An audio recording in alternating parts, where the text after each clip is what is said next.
बोलिए सर। नमस्ते, प्रणाम सबके। और ये हमारे आईवर कल्लू जी आए हैं। हम लोग का स्टूडियो का इनॉग्रेशन था, उसमें हमारे भैया विकास भैया, विवेक भैया, पंकज भैया, अनुज जी, सनी और बाकी आंसू बाबा, उधर रवि राज देवा, बहुत अच्छा। सुमन जो हमारा डिजिटल दिखता है, ये डिजिटल सुमन। बहुत अच्छा लगा कि कंपनी जब खुलल रहे तब रउआ गौले रही, स्टूडियो खुलल रउआ गावत नहीं, हमरा खातिर बड़ी। अच्छा कल्लू जी, अन्नपूर्णा का क्या रोल बात नहीं बता दिया। अन्नपूर्णा नाम का है पर हमारी को बता। अन्नपूर्णा मेरी मम्मी का नाम है। अच्छा, तो माँ को प्रणाम। उनके नाम से कंपनी है, हम सभी लोग की माँ है। तो और जितना लोग देख रहे बस सब लोग के सादर प्रणाम बा। सब टीम के तरफ से ये वो टीम है, वो परिवार है, और परिवार में कुछ सदस्य अभी तक नहीं आए, और जे भी आशीर्वाद देवे आयल, अपन प्यार देवे आयल अखिलेश भाई के, उस सब लोग के बहुत बहुत धन्यवाद।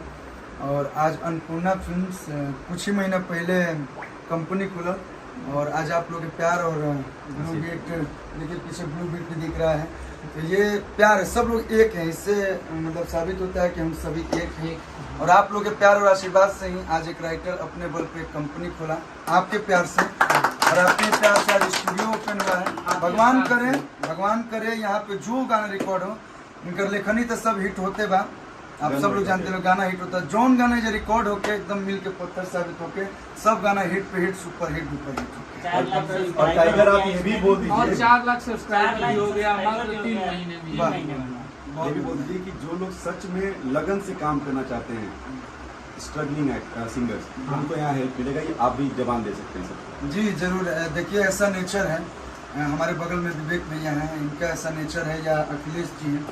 जरूरी नहीं कि आपके पास पैसा नहीं है, आपके पास अगर टैलेंट है तो यहाँ पे आप लोगों के लिए बहुत अच्छा अवसर है।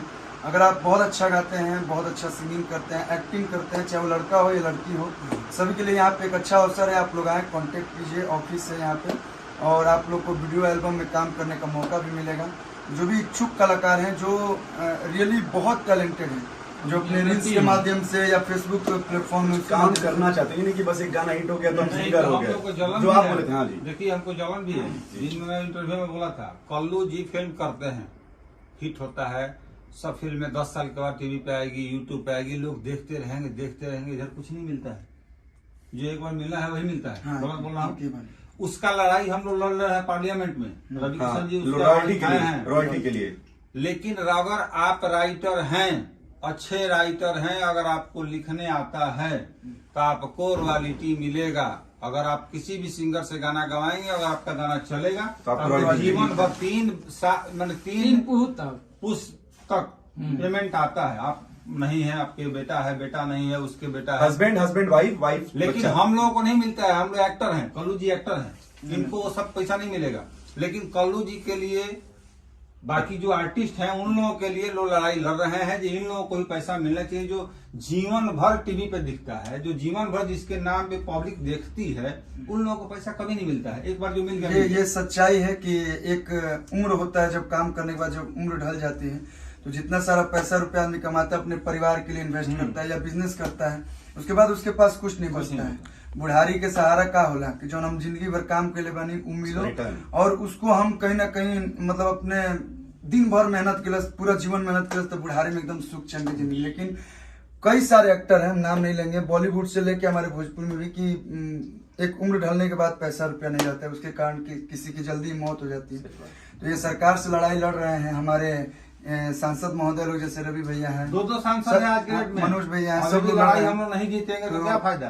तो सरकार से निवेदन चली रही है, हाँ, कि एकरा के आगे बढ़ाओ जाओ। और हर बात आज के हमने के बड़ी खुशी के बात बा, और बहुत बहुत बधाई कि ये बक्सर के नहीं, ये आप लोग के लाल हैं, ये आप लोग के बेटा हुआ। जैसे हमने के आप लोग प्यार देते हैं, लोग इसे राइटर की भूमिका में बहुत ही कम समय में, इनको बक्सर के नहीं मानते हैं, तालका मचा दिए, सारण के मानते हैं, अलग जगह हम बनारस के मानते हैं। मैंने क्या बोला, ये बक्सर के नहीं, ये आप लोग के लाल है। सही बात है, हम जहाँ जाते हैं वहीं आप लोग के लाल मतलब अखिलेश लाल नहीं है, अखिलेश कश्यप ही है। आप लोग के लाल खेसारी लाल। हाँ। और एक बात और कहब कि जब हम खास करके जब स्ट्रगल करत रहे, और हमारे कंटिन्यू 2 साल तक भैया गाना केहू स्टार ना सिर्फ कल्लू जी गौले रही। और हमने के आज 5वां साल 4था साल से ऊपर हो गए हमने के साथ। तो ये आप सबके सहयोग और बहुत बड़ा हमने के कल्लू जी भी कोई बड़ा है। हाँ सब किया है। भगवान और करे से चार मेरे लाइफ का और मनोज तिवारी सबसे भी किया है, ज्यादा रवि किशन भी फ्लॉप किया है, गाना उनके कल्लू जी के बाबू जी जिंदगी भी में है। गलत बोला मेरे भैया। लाइफ का सबसे सारे ज्यादा लोग फ्लॉप struggle गाना किए हैं। इनके ही लाइफ में है, क्योंकि बहुत ज्यादा पहले फलाप देला के बाद एक दो गाना बाजा। तो इसीलिए बोला जा रहा है कि ऐसा नहीं कि आपने एक गाना गा दिया बस हो गया कुछ मिलियन तो आप बोलो नहीं अब हम स्टार है। भाई स्ट्रगल थोड़ा करते रहिए और ये स्टूडियो ये ऑफिस आप लोगों के लिए है और सच में आप लोगों के लिए है। तो फ्लॉप हिट कुछ ना होला, आप लिखते रहिए, कंटिन्यू मेहनत करते रहिए। और आज हमारे पर रिसर्च करके सीखले कि आज सब लोग के हिट देते रहता है। और हमको भी एक से बढ़ के एक गीत दिए हैं, ऐसा नहीं है। और ये पक्षपात नहीं करते हैं। अगर किसी को लगता होगा, अगर किसी को लगता है कि नहीं करके बढ़िया देने, गोली गोली नाली बनवाई। ये देखिए अभी मुखिया जीते हैं, इनको बहुत मुखिया जीते हैं, मुखिया जी को बहुत बहुत बधाई। तो चलिए आप लोग ऐसे ही आप लोग प्यार आशीर्वाद देते रहे लोग। और अखिलेश कश्यप इना, अन्नपूर्णा फिल्म, ब्लू बीट इना, भोजपुरी के जितना सारा कंपनी बा सब लोग के प्यार दी, सब कलाकार के प्यार दी, खाली प्यार दी। Thank you. जय भोजपुरी। ये